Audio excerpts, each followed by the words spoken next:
due to the fact that Hicks has been moved to a running back.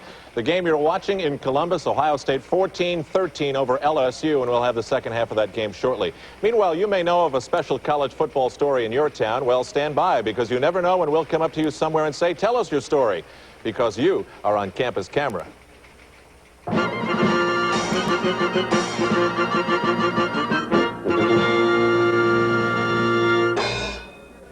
First stop, Notre Dame, Indiana. No, this isn't Newt Rockney's car, but a 49 Chevy belonging to Irish coach Lou Holtz. And with these wheels, he has kept a 34-year-old promise to himself. In 1954, I had a tough decision whether to buy a 49 Chevrolet or go to college. And fortunately, my parents prevailed, and I ended up at college, but I made a vow that someday I'd own a 49 Chevrolet. This year, the team isn't passing much, but that's okay, because this car can't pass much either. My car dealer said if we can't pass on the field, I shouldn't be able to drive something that can pass on the road either. Today, Massachusetts Institute of Technology played their first varsity football game since 1901 when they met Stonehill College. But don't look for big crowds just yet at Steinbrenner Field. There's probably a few more people on campus that realize MIT has a football team. While there have been no reports of students turning in their school books for the not yet completed playbook, there is a sense that the spirit is starting to change.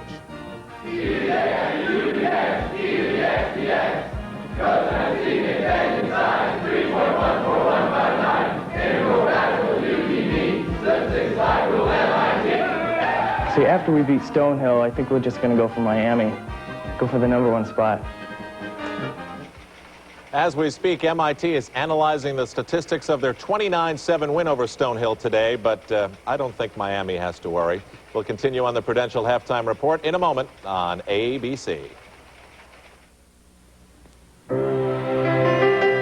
over a century, the Prudential has been helping American families make their dreams come true.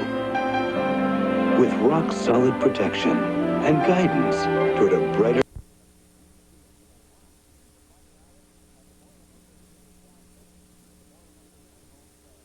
Tony Rice, however, showed America that his arm is alive and well. Agib Ismail allows Tony Rice to breathe a little easier. He had passed for only 90 yards in the Fighting Irish first 2 games. Michigan State becoming the first Big Ten team to visit Tallahassee. And already the Seminoles, coached by that slick gambler Bobby Bowden, lead 10-0 in the second quarter.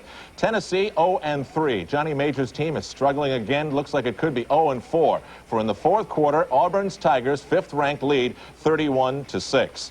Rutgers has done it again. 2 weeks ago, it was Michigan State. Today in State College, it was the Nittany Lions. Rutgers stopping Penn State's 4th and goal, last-second charge to win by 5. Dick Anderson's first win over his mentor, Joe Paterno. Vanderbilt and Alabama, 2 undefeated teams down south. This was only the Crimson Tide's 2nd game, but we're getting an idea that this could be a good Bill Curry-coached team. Bobby Humphrey has 2 touchdowns, the first of which broke Johnny Muso's old record to lead school history total, 39th and 40th touchdowns for Bobby Humphrey.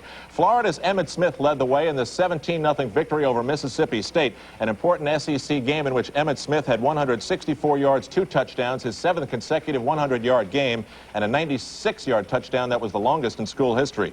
Duke over Virginia 38-34. The big thing here is Anthony Dilweg, the Duke quarterback, has thrown for 3 touchdown passes for a total of 11, and right now he leads the nation in that category. Michigan can finally breathe a little easier at home. Their first win of the season, 19-9. Tony Bowles, a running back, had 213 yards and 2 touchdowns. Wake Forest will return home to a lot of activity, for on that campus tomorrow night, the presidential debate, which will begin right here on ABC at 8 p.m. Eastern Time. That'll be a busy place, Wake Forest, tomorrow.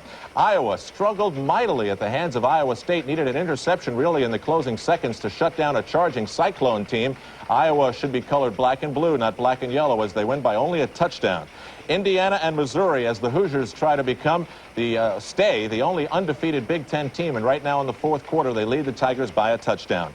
Army, before today, had never beaten Northwestern. Northwestern's the nation's worst defensive team. All that adds up to a win for the Cadets, 23-7, a final score. Columbia has now lost 43 consecutive games. In Manhattan this afternoon, Lafayette beats them by 46.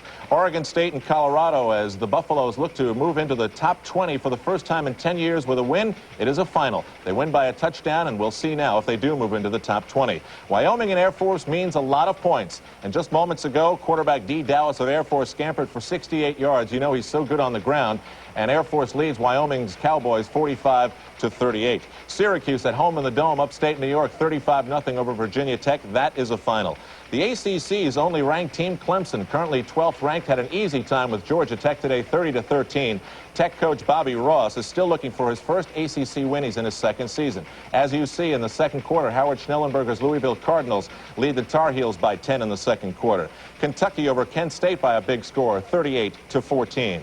Stanford and Oregon out west renewing a rivalry that goes back 88 years as Oregon looks to win the school's 400th game. Right now they trail by a field goal in the second quarter. San Jose State, the defending Big West Conference champions, are 1-2. Looks like it could go 1-3 unless things change dramatically in their game with the Huskies right now, which is in the second quarter. Kansas coach Glenn Mace is refuting allegations from players who have quit the team, now totaling 13, that he hit them. He has admitted that he has slapped players on the helmet to get their attention, and right now his Jayhawks team hosting or visiting California is tied at 14. More on the Prudential Halftime as we continue live from Studio One.